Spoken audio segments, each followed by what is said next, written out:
As Norman said a little bit earlier, these stories that come out of the book of Daniel are some of the most amazing stories that are found in the entire Bible. And as you grow up as a kid, if you read these stories of the fiery furnace and the lion's den, they are some of the most incredible stories there of God's providence and of His leading and of His power. And so today, as mentioned, we're going to look at chapter 4, which is one of the least known and understood of the stories of Daniel. Just to sum up where we have been, we began this series in chapter 1. And young Daniel there, he's perhaps still a teenager, as he watches the armies of Babylon come and camp around his city, the city of Jerusalem. And he sees them there build those huge battering rams, and they lay siege to the city.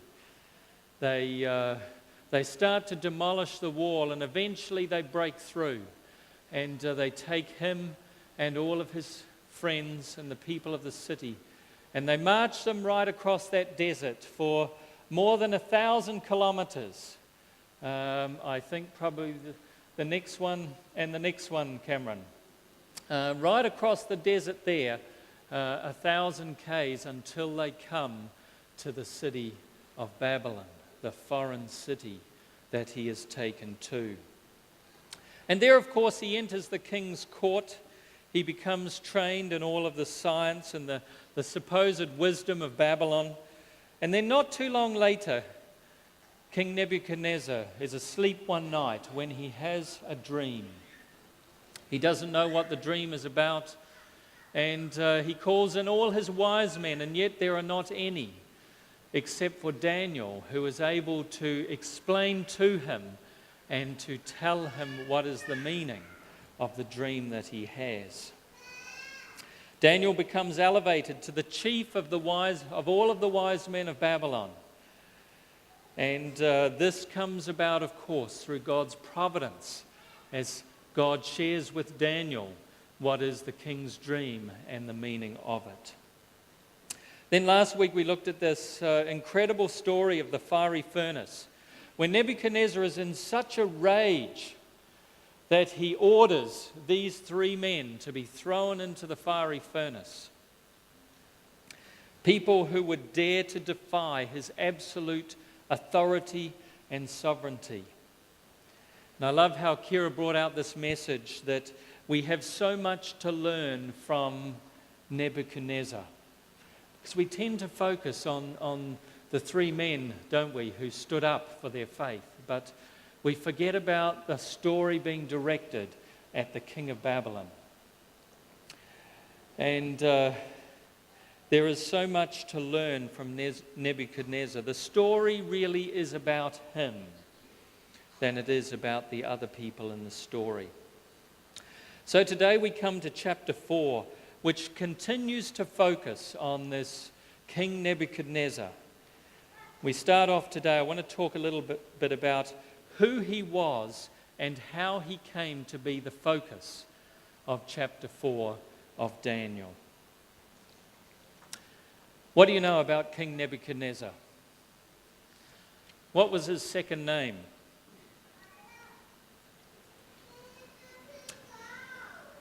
I gather that it must be 2, because it has a 2 after his name. Now that's not very funny, is it? But he was the eldest son and the successor of Nebuchadnezzar, who had delivered Babylon from its dependence on Assyria. And his father had laid the city of Nineveh in ruins. This was as Babylon was coming to the fore, to the peak of its time. Some years before Nebuchadnezzar became king of Babylon, he had married the daughter of the king of the Medes. And so the Median and the Babylonian dynasties were forged together, united in marriage. His father was intent on on annexing all of the Western Empire. And so he sent out his son Nebuchadnezzar to conquer. And Nebuchadnezzar goes off on this great conquering time where he fights against Egypt and subdues it. And then in the same era is when he takes Judah and the city of Jerusalem. And Daniel and his friends are brought back to Babylon. And then his father died in August of that very same year, and Nebuchadnezzar goes straight across the desert, perhaps ahead of the captives, and he returns to Babylon to ascend the throne. And so after many more wars, having conquered a vast amount of territory, this campaign against Egypt, Nebuchadnezzar sets himself the task of rebuilding the city of Babylon. And he starts to turn it into one of the great wonders of the world. He builds canals and aqueducts, temples and reservoirs, the famous hanging gardens of Babylon. And old temples were restored. New edifices of incredible magnificence were built as Babylon becomes the most amazing city that the world has ever seen up to this time. To complete the royal palace begun by his father, nothing was spared, neither cedar wood, bronze, gold, silver, rare and precious stones. And then he built this underground passage through the city and a bridge across the river, because the river Euphrates went right through the center of Babylon. And he combines the two halves of the city in an engineering feat that had not been accomplished up until that time. The city itself was impregnable by the construction of triple walls. It had a triple wall all around the city. And Babylon was now the wonder of the world. Never before had buildings of such magnificence ever been constructed. And Nebuchadnezzar was the man who brought all of this into being. Well, according to Babylonian tradition, near the end of his life, Nebuchadnezzar prophesied the impending ruin of the empire. Perhaps the big dreams that God gave him some insight into what was going to happen in the future. Something made a big impression on him, and perhaps it was how Daniel had interpreted it for him and had shown him what would come to pass. And Nebuchadnezzar's attention was drawn away from the multiplicity of gods that were in the city of Babylon, and his attention was directed to the one great God who controls everything. Finally, Nebuchadnezzar died in Babylon in the 43rd year of his reign, and he was succeeded then by his son. So with all of that background in mind, today we come to chapter 4. It is one of the least known, it is one of the most powerful stories in the entire book of Daniel. So we've invited some of our younger people and older people are going to tell this story in all of its dramatic splendor.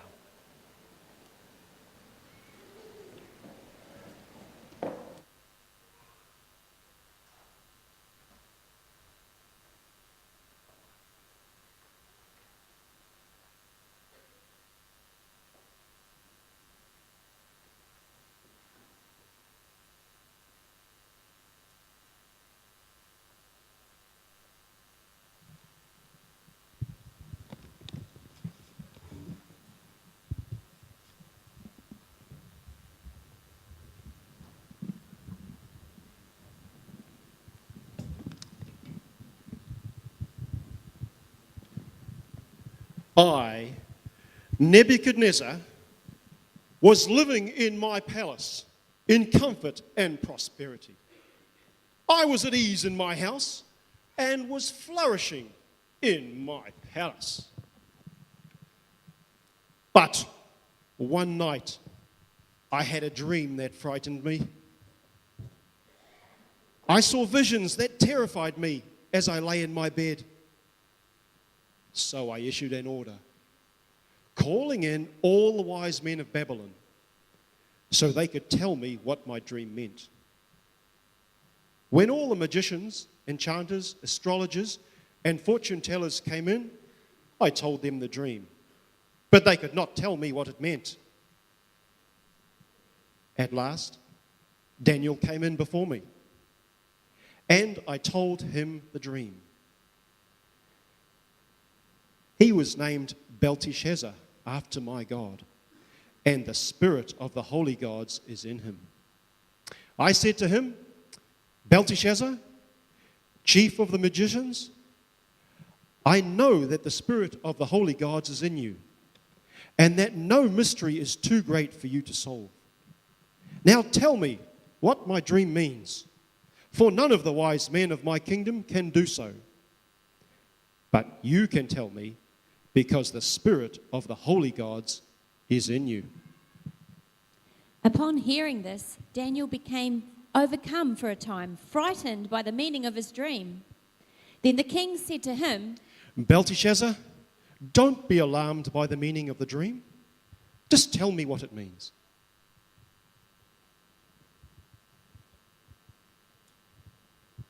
I wish the events foreshowed in this dream would happen to your enemies, my lord.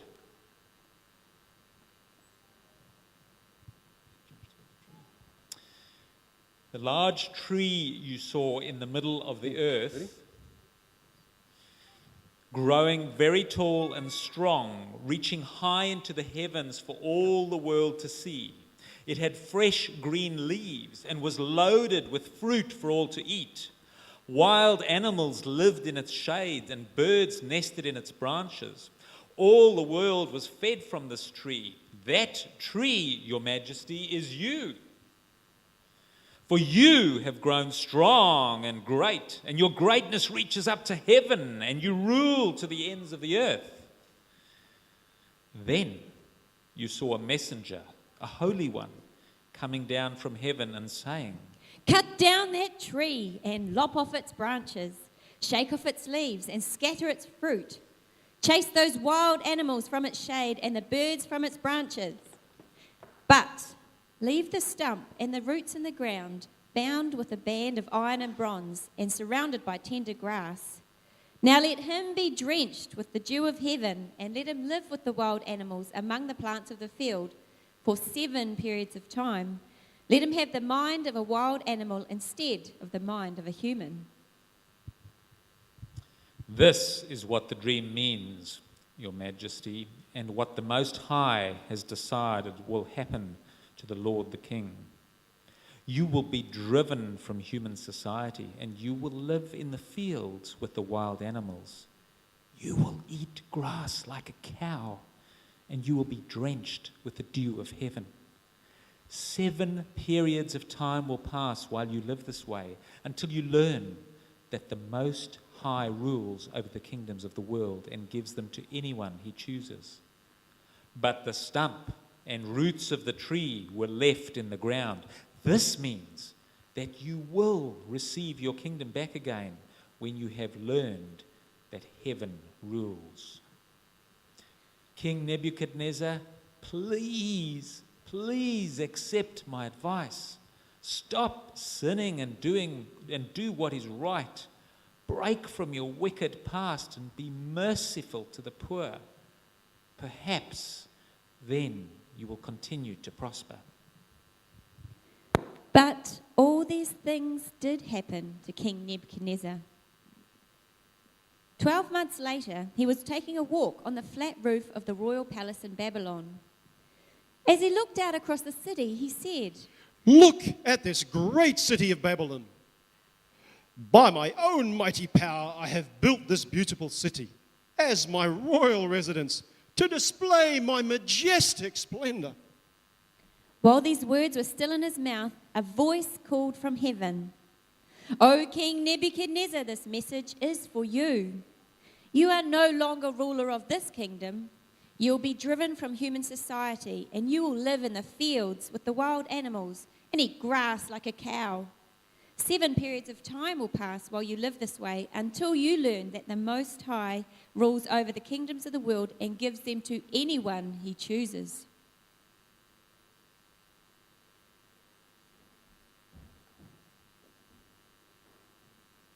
That same hour, the judgment was fulfilled, and Nebuchadnezzar was driven from human society.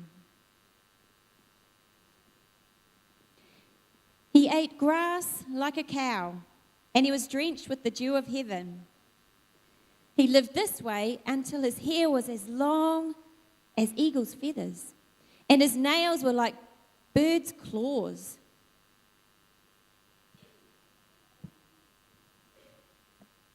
After this time had passed, I, Nebuchadnezzar, looked up to heaven. My sanity returned, and I praised and worshipped the Most High and honoured the one who lives forever. His rule is everlasting, and his kingdom is eternal. All the people of the earth are nothing compared to him. He does as he pleases among the angels of heaven and among the people of the earth. No one can stop him and say to him, "What do you mean by doing these things?" When my sanity returned to me, so did my honor and glory and kingdom. My advisors and nobles sought me out, and I was restored as head of my kingdom with even greater honor than before. Now I, Nebuchadnezzar, praise and glorify and honor the King of heaven. All his acts are just and true, and he is able to humble the proud.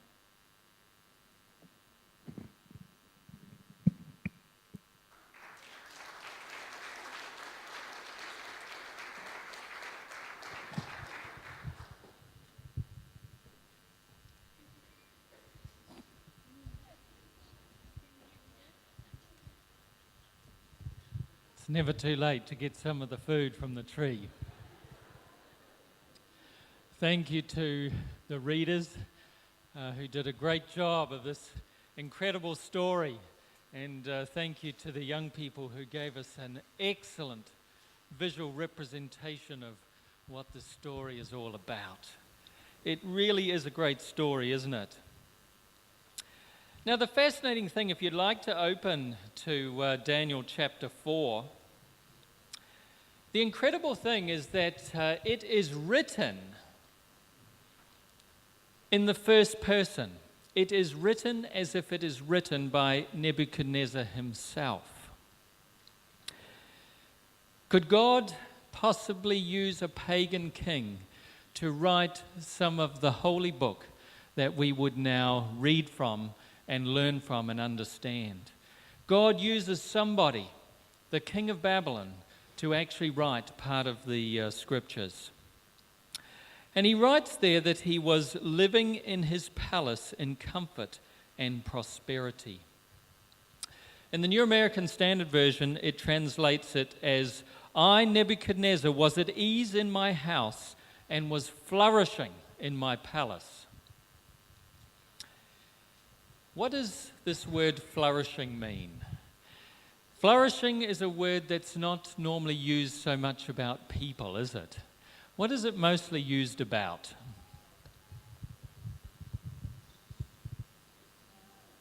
Plants, absolutely. Yes, it is mostly used of plants. Plants are flourishing when they are growing well. The dictionary describes flourishing as being strong and healthy and growing well. As a verb, to sustain continuous, steady, strong growth.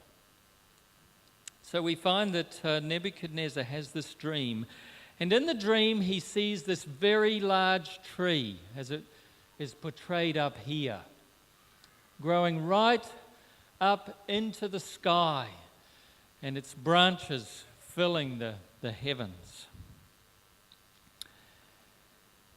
And the tree, interestingly, not so much our one here, because its leaves didn't quite fit the description. But the tree that's talking about, it says it was like a flourishing tree.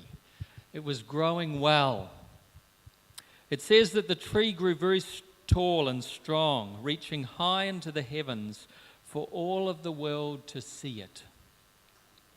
It had fresh green leaves, and it was loaded with fruit for everyone to eat. All of the world was fed from this tree. Can you imagine how big the tree would have to be to feed the entire world? Now, of course, Nebuchadnezzar had not yet been able to make this connection between himself and the flourishing tree. And so he called in every wise man that there was in his kingdom. None of them could tell him what the dream meant. And then at last, he says, Nebuchadnezzar is a little slow. You would have thought he would have learned from the previous story. But at last he brings Daniel before him, and he tells Daniel what this dream is about. It says that he had named Daniel after his God. No doubt he had named all of his wise men in Babylon after the gods, the multiple gods in Babylon. But of course, Daniel was different. He's the only one who is able to explain the meaning. And of Daniel, he describes him as having the Spirit of the Holy God in him. He says, I know that the Spirit of the holy gods is in you, and that no mystery is too great for you to solve.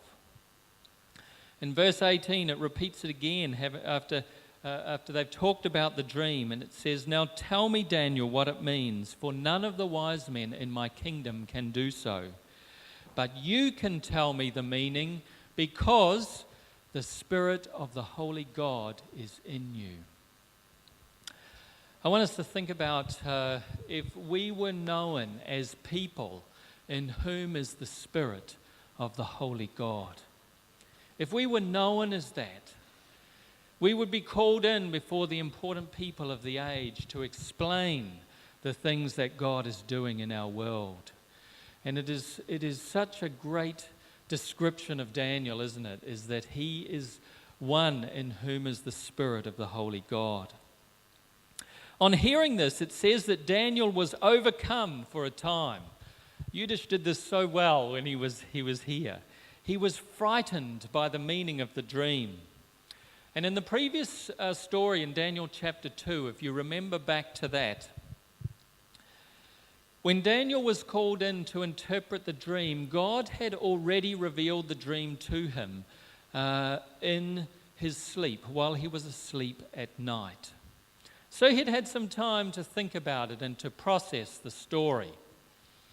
But this time, it would seem that God doesn't reveal the meaning of the dream to him until that moment that he is standing there right in front of Nebuchadnezzar. And suddenly the meaning of it dawns upon him, and he is overcome with fear, knowing what this could mean for him.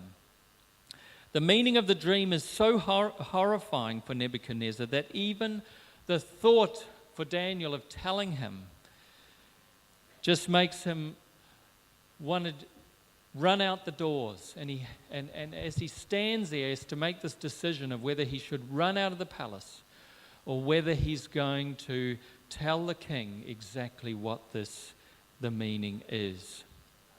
The king could easily have commanded Daniel to be executed on the spot. And so if it's not something that would have made him scared or frightened, I don't know what it would have been. So after some encouragement from the king, he begins to tell the meaning, and he slowly builds up to the interpretation that comes in verse 22. He says, That tree, your majesty, is you. You have grown strong and great. Your greatness reaches up to the heavens, and your rule extends to the ends of the earth.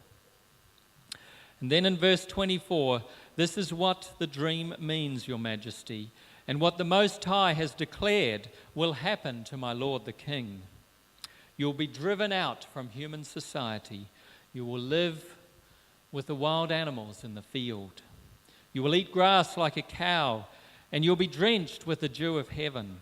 7 periods of time will pass over you while you live in this way until you learn, Nebuchadnezzar, that the Most High rules over the kingdoms of this world, and he gives them to anyone who he chooses to. But the stump and the roots of the tree will be left in the ground. This means that you will receive your kingdom back again when you have learned that heaven rules. He goes on and he makes that impassioned plea to Nebuchadnezzar. He says, "Please accept my advice. Stop sinning and do what is right. Break from your wicked past." And notice this. Break from your wicked past and do what? Be merciful to the poor. It's a consistent message, isn't it, that comes out all through the Old Testament, especially in the prophets, of being merciful to those who are not well off. Perhaps then, he says, you will continue to prosper. It's a sobering message to one who is undoubtedly described as the greatest king ever to have lived up until this point in time. And yet, even having conquered the entire world, he is still just another ordinary human being like you and me. And if we were to sum up this whole story, God speaks through Daniel to Nebuchadnezzar. And if we were to summarize it in one sentence, I think we could simply say, God says to him, "There is one God, Nebuchadnezzar, but it is not you." I believe that the message applies to all of us when we think about this. And God says to every one of us, there is only one God, and that God is not you. This is the big message from the story. As the king is walking on the roof of that magnificent royal palace in Babylon, as he reflects on his great wealth and his status and his military might, he utters those fateful words, "Is this not Babylon the Great, which I myself have built as a royal residence by the might of my power and for the glory of my majesty?" And immediately come the words that can be the only response to such pride. "King Nebuchadnezzar, to you it is declared, sovereignty has been removed from you." How seemingly tragic that at the pinnacle of his incredible success, it seems that his tree is cut down. And yet, it really is the only way that this can be. When God created us back in the beginning, right in the first chapter of Genesis chapter 1, after it says that he created them male and female, it then goes on to say, what is God's command to us? And if you can remember what it was, the command that he gave us was the command to rule. He says you will rule over the fish of the sea and of the birds of the air. God has made every single one of us to be sovereign. Now, I know that we don't really get that concept very much now because we don't think of ourselves as being kings. And yet God created every one of us to be a king, to be sovereign. But when we use that sovereignty to subjugate or to remove or to reduce the sovereignty of others, God says that he would have to bring that kind of sovereignty to an end. Our sovereignty cannot be used to take away other people's sovereign rights. And pride, of course, is the root of every evil that destroys other people's sovereignty. Pride is what took out Lucifer, or Satan, when he said, "I will be like the Most High God." Pride almost took out Nebuchadnezzar, but God showed him what would happen.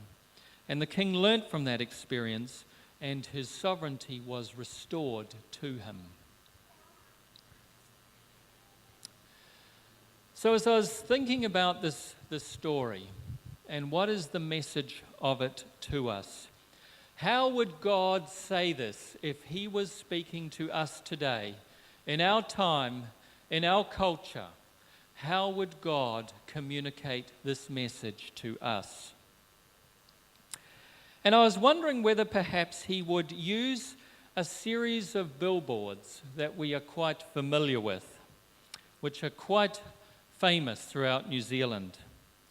And I know that they advertise beer, and we don't promote that in any way, shape or form here. But there is a definite connection in the story of Daniel. If you remember, the king tried to get Daniel to drink the king's wine. And I think this will come out more next week in the story in chapter 5 as well. So what we've come up with is buoys, which is, of course is short for Babylon's tuies. And here is the bottle of wine. Cameron, you might like to put that up, from 605 BC. It's a very old bottle, be worth a lot these days.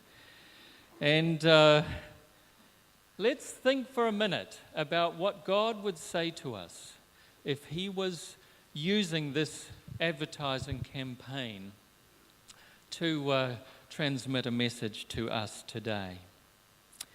The way that Nebuchadnezzar would have seen it if he was here today might be using his very own words. And it looks like this.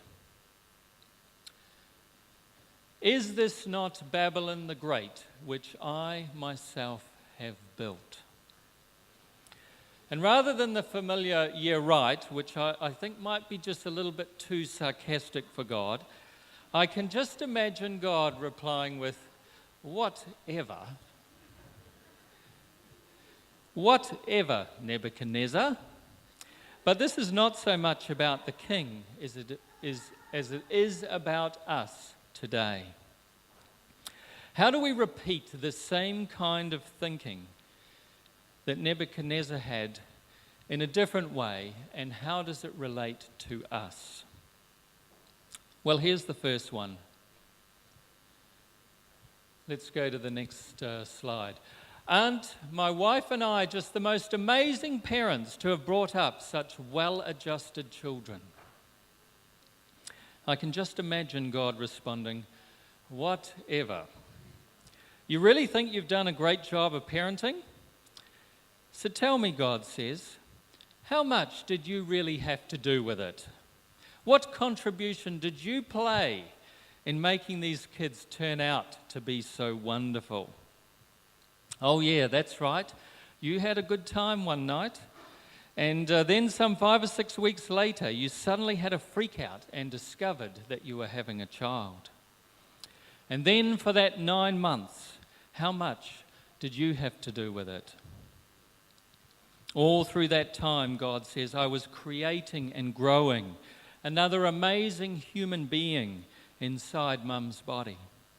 I created this incredible little heart, no more the size of your fist, and it will beat some 2.2 billion times during that child's lifetime. I grew a network of neurons, so vast that it could store video footage for an entire lifetime. And it would be able to think and to make decisions and to have emotions and to be able to love. Yes," God says, "even after that baby was born, I continued to look after them. Our Holy Spirit kept impressing that child with good thoughts, and we sent guardian angels to look after them as they grew up. And you thought that the way that they turned out had anything to do with you? Whatever," God says. And then there's this one that we probably never say, but it's perhaps one that we might think. "I am just so well educated and my exam marks are way ahead of my friends. I am just so brainy and so clever." And I bet God looks over at us when we think that and he goes, "Whatever. Yes, you might have done well in that narrow little field of knowledge, and that's great. But can you really even begin to comprehend how much knowledge there is for you to discover? I, God says, am the one who created you with that incredible brain that enabled you to do that, that's able to store and process all of that information, to think about the knowledge that you've gained. But in the big scheme of things, you haven't even learnt 1/10 of 1% of all that there is to discover. And my desire and plan for you is to keep on growing, that you'd keep on growing in understanding right throughout eternity. Then there's this one. Aren't I just the most good-looking guy around? Or maybe I'm just the most beautiful girl amongst all my friends. I know they can't look as good as I look, but as for me, I've certainly got what it takes. And God takes a look at this and he just moans, whatever. So you just think you're God's gift to women or God's gift to men, whichever way it is. You think you look so hot. Well, just wait another decade or two and see what happens. See whether that smooth skin, that pumped up body or delightful curves still look quite as attractive as they once used to. Beauty is fleeting. It disappears like the wind. Supermodel one day and super ordinary the next. Whatever. And by the way, how do you think you got to look like you do? Yes, because I created all humans to be beautiful people. There is no doubt about that. But the beauty that really counts is what happens on the inside. It's the way you act, not the way you look. So get over it and start to live like a beautiful person, because that's really what matters. And then what about this one? I'm just the picture of good health. I've been vegetarian all my life. I only eat raw and organic, and I drink 7 litres of water every day. There is no doubt that I'm going to live until I'm at least 120.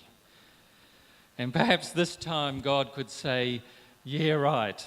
Let's see how that one turns out for you. Of course, I made all of this healthy and delicious food for you to enjoy. And I'm glad you're enjoying it, or at least I hope you're enjoying it, because it sounds to me a little bit more like you're so obsessed with getting to 120 that you're not actually enjoying the life that I gave you in the present. And don't get so smart, because there's so many factors that affect your health, and you're not even in control of half of them. So focus on helping other people to be healthy, rather than trying to hobble through your 90s and beyond. And then to finish off, for the people that say this, or perhaps rather think it, surely there is not a single person that doesn't absolutely love me. I've got more friends on Facebook than any other person I know. I am just the most likable and wonderful person that has ever been. Again, God grimaces, and he looks across as he hears it, and he says, whatever. Don't you know that as of this week, I, God, have created more than 7 billion human beings who are living at this very moment? Surely not all of them would say that they are my friends, but perhaps that's because they don't really know what I'm like.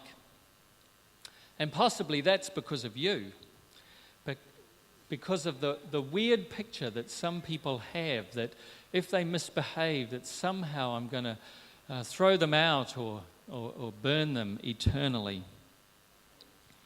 Whatever. My plan was to create 7 billion people to be friends with. And most of you have only got a few hundred, if that. And then you really have to think about what it means to be a friend. You really aren't a friend to most of those few hundred people. All you do is gawk at the photos that they upload. That's not what being a friend is about at all. Just like Nebuchadnezzar 2,500 years ago, God wants us, I believe, to get some true perspective on what life is really all about. Yes, there is one God, and that God is not you. God created you and God created me. He created us with something special, something that He has given to us as a great gift. He gave us this right to rule that we call sovereignty. Sovereignty can be used for what is good. Sovereignty can also be used for evil. When we speak, when we think about and have pride in our own achievements and what we have been able to do, God has to come and pay us a visit. And God comes and visits us. And He says to us, unfortunately, I'm going to have to remove this sovereignty that I gave you when I created you. Because you're not using that sovereignty to do exactly what I explained to Nebuchadnezzar you had to do with it. You're not using it to do justice or to love kindness, to walk humbly before your God. Our sovereignty is given to us as a gift to do good with. So, how are we going to use this gift of sovereignty that God has given to us? Will we learn the lessons of life that God gives us like Nebuchadnezzar did and recognize that there is one God and that it's not me? Will we recognize God as the one God in our life? Or will we be like the king that we're going to look at next week that God had to take out? What does it look like to make God sovereign in our lives? That is the big question, I think, for today. And we're going to finish with 3 ways in which we can use that sovereignty for good. And the first one is simply this: commit my life to God every single day. When we wake up in the morning, the very best way to start the day is just to talk to God and to say to Him, God, I want you to take control of my life today. I want to commit my life to you, and I want you to do with me as you see fit. This is the most important thing that we can do as we start off every day, to commit our lives to God right at the beginning of the day. Secondly, I think we need to praise God for who He is. You notice in the story of Nebuchadnezzar how it finishes up. Nebuchadnezzar does this so well in the story. The words that he says after he has come through that experience. He says it like this. He says, after that this time had passed, I, Nebuchadnezzar, I looked up into the heaven, and my sanity returned, and I what? I praised and I worshipped the Most High God. I honored the one who lives forever and ever. His rule is everlasting and His kingdom is eternal. All the people of the earth are nothing compared to Him. Now I, Nebuchadnezzar, praise and glorify and honor the King of heaven.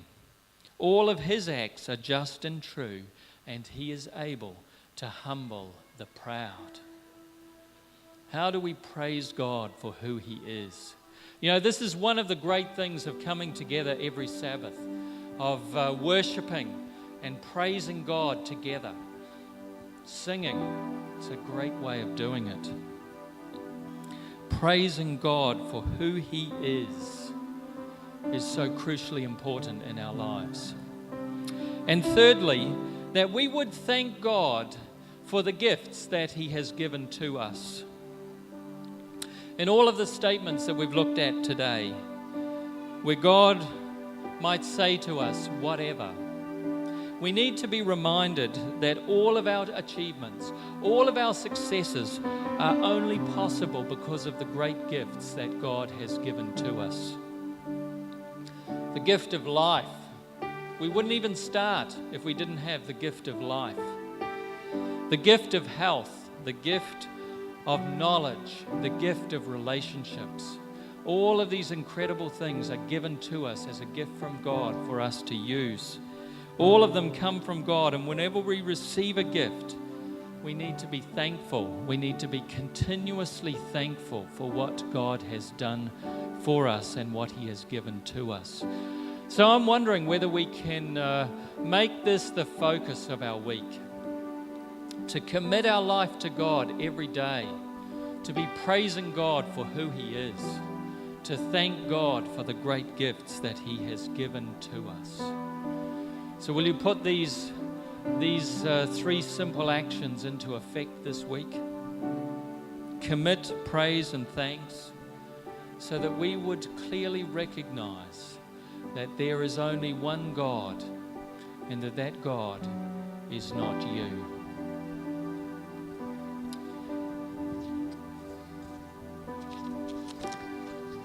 We're going to finish with this great song, How Great Is Our God. Great way of praising Him. I'd like to invite you to stand as we sing this, and let's really worship Him, honor Him, and praise Him as our God.